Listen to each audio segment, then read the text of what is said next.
Hello friends, আসসালামু আলাইকুম। আপনারা সবাই কেমন আছেন? আজকে আমি আপনাদেরকে দেখাবো কিভাবে বাটা মশলা দিয়ে, এখনকার মানুষ কিন্তু মশলা বাটতে চায় না, সব কিছু গুঁড়া মশলা দিয়ে সব কিছু রান্না করে। যে একটা গ্রামীণ একটা টেস্ট, একটা মায়েদের হাতের যে একটা রান্নার টেস্ট, আজকালকার মানুষ কিন্তু সেটা ভুলেই গেছে।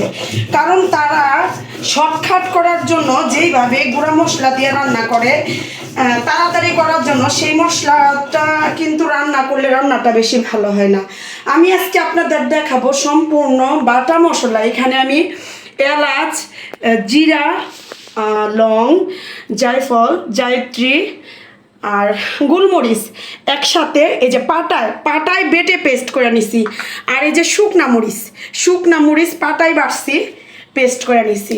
ঝালটা যে যতটুকু খাবেন, আমি 4 কেজি মাংস নিছি রান্নার জন্য, তার সাথে আমি এতটুকু মরিচ নিছি। এটা মরিচে কীরকম ঝাল সেই হিসাব করে আপনারা ঝালটা নেবেন।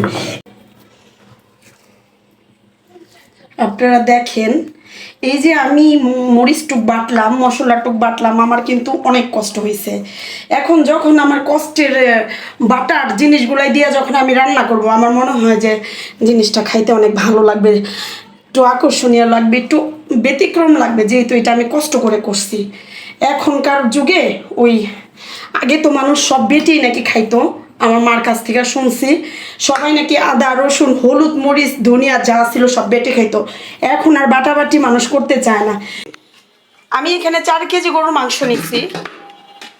মাংসগুলাই বড় বড় করে কাটা, আমি আর কাটলাম না, যেহেতু এগুলি কুরবানির মাংসই। হ্যাঁ, আর এমনি তো মাংস আসলে আমি আজকে মেরিনেট করে কিভাবে মেখে জুকে বাটা মশলা দিয়ে করা হয় সেটা আপনাদেরকে দেখাবো। আমি মাঝারু সাইজের একটা হাঁড়ি নিচ্ছি। আমার কাছে অনেক ননস্টিকের হাঁড়ি আছে, কিন্তু ননস্টিকের হাঁড়িতে কেন জানি রান্না করলে আমার কাছে ভালো লাগে না। তো আমি জানি না আমার কাছে কেন এরকম লাগে। আমার কাছে মনে হয় কি, এই সিলভারের হাঁড়িতে রান্না করলে রান্নার স্বাদটা ভালো লাগে। যেহেতু এখানে 4 কেজি মাংস নিয়েছি, আমাকে একটু বেশি করে পেঁয়াজ দিতে হবে, মাংসটা একটু বোনা বোনা হবে, এই জন্য আমি এখানে পেঁয়াজ কুচি দিয়ে দিচ্ছি। প্রায় আধা কেজি পরিমাণে দিতে হয়েছে, যেহেতু মাংসটা 4 কেজি, আমার ওই পরিমাণে পেঁয়াজটা দিতে হবে, না হলে আমার ভালো একটা গ্রেভি আসবে না। আর আমি একটু পেঁয়াজ নাকি বেশি খাই, আমার আত্মীয় স্বজনরা বলে আমি নাকি একটু পেঁয়াজ বেশি খাই। এই যে এইখানে আমি আদা রসুন একসাথে পেস্ট করে রাখছি। আপনাদের যদি সুবিধা হয় আপনারা আলাদা আলাদা করে নেবেন, আলাদা আলাদা করলেই ভালো, কিন্তু আমি আসলে সময়ের জন্য একসাথে আদা রসুন বেটে রাখছি। আদা রসুন বাটা, এই যে আমি মরিচ বাটাটা দিয়ে দিব। ঝালটা আপনারা এটা পরিমাণ করার কিছুই নেই, আপনারা যেমন খাবেন ওই পরিমাণে আপনারা ঝালটা দিবেন। আমি এখানে 4 কেজি মাংস নিছি, আর আমি এখানে প্রায় 3 টেবিল চামচ মরিচ পেস্ট দিছি। আমি আর মরিচের পাউডার ব্যবহার করব না। এখানে দিব লবণ পরিমাণ মতো, লবণটা দিব পরিমাণ মতো, এটা স্বাদ মতো, এটারও কোনো পরিমাণ মানে আইডিয়া মুখে বলা যায় না। এটা আপনার যতটুকু আপনি খান, কিংবা আপনি যতটুকু পরিমাণ মাংস কিংবা সবজি নিছেন, লবণটা ঠিক ওইটার আন্দাজেই হবে। যেহেতু আমার কাছে হলুদ ছিল না, না হয় আমি হলুদও বেটে নিতাম, যেহেতু বাটা মশলার রেসিপি দেখাইতেছিলাম, তাই আমি হলুদ পাউডার দিলাম। আমার এখানে যেহেতু 4 কেজি মাংস, সেহেতু আমি 4 চামচ হলুদ পাউডার দিলাম। এটাও পরিমাণ মতো, এটা যার যার পরিমাণ মতো, কিন্তু অতিরিক্ত হলুদ দিলে আপনার খাবারটা কেমন যেন গন্ধ গন্ধ হয়ে যায়, তাই পরিমাণটা ঠিক রাখাই উচিত। আর দিব ধনিয়ার ফাঁকি।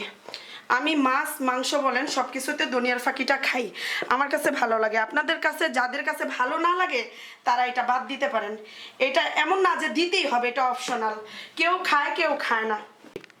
আমি এখানে সয়াবিন তেল দিব, একসাথেই দিয়ে দিব। আর তেলটা একটু পরিমাণে বেশি লাগবে। আর আপনারা যদি সয়াবিন তেল কেউ না খেতে চান, সয়াবিন তেল এত যে খাওয়াটা ভালো তা না, এই জন্য তেলটা যেহেতু মাখা তরকারিতে একটু বেশি লাগে, সেজন্য আমি একটু সরিষার তেলও দিয়ে দিলাম। আপনাদের যদি সম্ভব হয় পুরাটাই সরিষার তেলে রান্না করবেন, তাহলে আরও ভালো লাগবে। সরিষার তেলে একটা তরকারি মাংসটা যদি আপনারা রান্না করেন, এটাতে একটু আচারি আচারি ফ্লেভার আসবে। আর যদি একটু মেথি পাউডার দিয়ে দেন, আপনাদের কাছে যদি ভালো লাগে একটু মেথি পাউডার দিয়ে দেন, তাহলে সম্পূর্ণই আচারি একটা গরুর মাংস আপনাদের রান্না হয়ে যাবে। এগুলাই মশলা দিয়ে একসাথে মেখে নিছি। একটা জিনিস মনে রাখবেন, রান্নার মধ্যে চেঞ্জ নিয়ে আসবেন।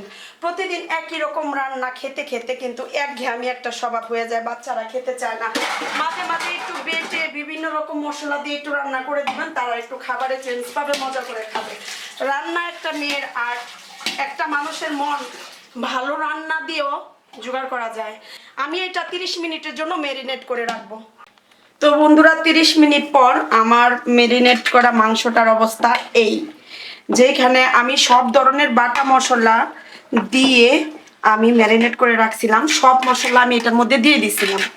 হ্যাঁ, তো এই অবস্থা। তো এখন 30 মিনিট হয়ে গেছে, আমি ফিরে আসলাম।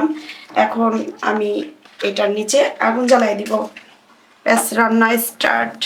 এখন মিডিয়াম আছে এটা রান্না হবে, আর মাঝে মাঝে খুন্তি দিয়ে এটা উল্টিয়ে দেব। 10 মিনিট, মেবি 10 মিনিটের মতো এটা জাল দিলাম আমি। তো এখন এটা এরকম একটা ভালো একটা স্মেল আসতেছে, একটা মানে গ্রামের লাকড়ি চুলায় রান্না করলে যেরকম একটা গ্রান আসে, এরকম একটা গ্রান আসতেছে। যেহেতু মাংসের পিসগুলো একটু বড় বড়, সেই তো আমি একটু মাঝারি আঁচেই রান্নাটা শেষ করব। এটা আমি সুন্দর করে ভালো মতো নেড়ে দিব, তারপরে এটা আমি আবার ঢেকে দিব।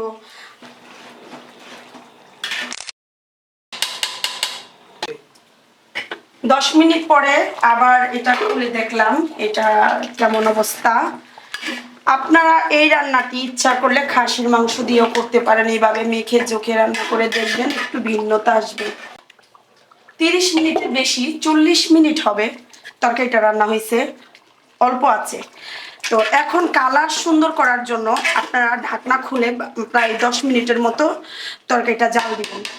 আমার তরকারিটার কালারটা শুধু দেখেন আপনারা, আর একটা গ্রামের রান্নার একটা ফিল এবং হয়েছে। এটার মধ্যে এখন আমি ভাজা জিরা, এখানে আমি জিরা, গোলমরিচ, এলাচ এগুলি ভেজে গুঁড়া করে রাখছি। এইটা আমি একবারে করে রাখি। গরুর মাংস, মুরগির মাংস, ডিম, বোনার ডাল এগুলির মধ্যে এই মশলাটা ছড়াই দিলে একটা অন্যরকম একটা গ্রান আসবে। লাস্টে আমি এই মশলাটা দিই।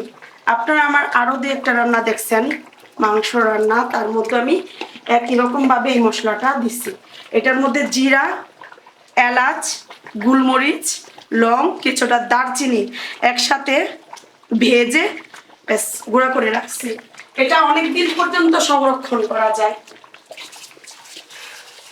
আমার এই রান্নাটি যদি আপনাদের কাছে ভালো লেগে থাকে, আপনারা ঘরে রান্না করে অবশ্যই ট্রাই করে দেখবেন, একটা অন্যরকম একটা স্বাদ পাবেন।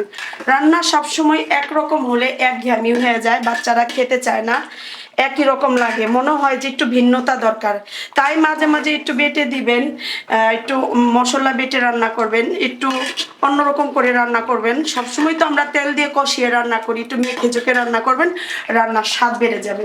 শুধু দেখুন আপনারা কালারটা কেমন হয়েছে, মনে হইতেছে যেন বিয়ে বাড়ির রান্নার মতো, এরকম একটা স্মেল চলে আসছে। আপনারা সবাই ভালো থাকেন, সুস্থ থাকেন, স্বপ্ন পূরণের সাথে থাকেন। আসসালামু আলাইকুম রহমতুল্লাহ।